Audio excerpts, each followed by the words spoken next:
폐암 3기 생존율. 폐암의 사망률이 높은 이유는 진단이 어렵기 때문인데요. 자각 증상이 없을 수 있고 증상이 있더라도 기침, 가래, 호흡곤란 정도라 감기로 오인하는 경우가 많습니다.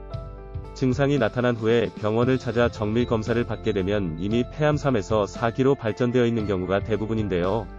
오늘은 이와 관련된 폐암 3기 생존율 알아보고 폐암에 좋은 음식 함께 정리해드릴게요.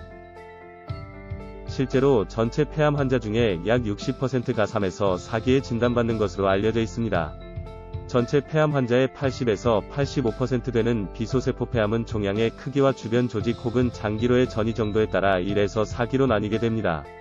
이 중에서 3기 비소세포 폐암은 전이 부위에 따라 수술 가능 여부가 나뉘고 치료법도 달라지게 되는데요. 치료법이 까다로울 뿐만 아니라 대부분 수술이 불가능한 경우가 많습니다.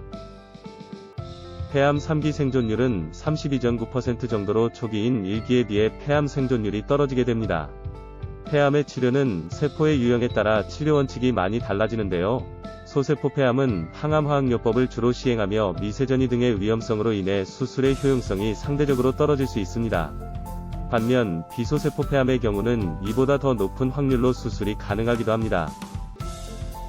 비소세포 폐암은 소세포 폐암에 비해 비교적 성장 속도가 느린 데다 주변 조직으로 먼저 퍼진 후에 전신으로 전이해 나가므로 초기에는 수술로 완치가 가능합니다.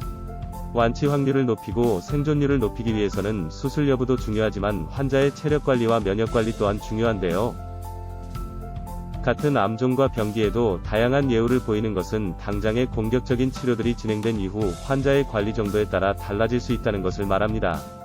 따라서 폐암 3기 생존율 높이기 위해서는 폐 기능이 약해진 폐암 환자에게 도움되는 음식을 섭취하고 식단, 운동, 숙면 등을 규칙적으로 챙겨주어야 회복에 도움이 될 것입니다. 그럼 이제 폐암 3기 생존율 높이는데 좋은 음식 알아볼게요. 당근 속의 카로틴 성분은 항산화 작용이 탁월한데요. 실제 당근을 꾸준하게 섭취할 경우 폐암 발병률이 63% 감소할 수 있다고 합니다. 이는 베타카로틴 성분이 폐의 노폐물 제거와 폐암 세포의 생존율을 낮추는 역할을 하기 때문인데요. 흡수율을 높이려면 생으로 먹는 것보다는 익혀 먹는 것이 좋습니다. 복숭아는 암으로 인해 손상된 폐조직을 회복하는 데 도움을 줍니다. 특히 흡연으로 인해 폐암이 발생한 경우 니코틴을 분해시켜주는 효과를 얻을 수 있습니다. 슈퍼푸드로 알려진 토마토 또한 라이코펜, 비타민C 등의 영양 성분으로 폐암 호전에 도움이 될 수 있습니다. 이 밖에도 폐암 3기 생존율 높이려면 율무, 칡, 도라지, 버섯 같은 음식을 골고루 드시는 것이 좋습니다. 특히 버섯에 함유된 베타글루칸 성분은 항암제, 항생제 효과를 증진시키고 항암 및 항산화 효과 등에 도움을 줄 수 있으며 체내의 염증 반응을 일으키는 요인을 가라앉히는 효과를 가지고 있습니다. 이렇게 건강한 식단으로 폐암을 이겨내셨으면 합니다.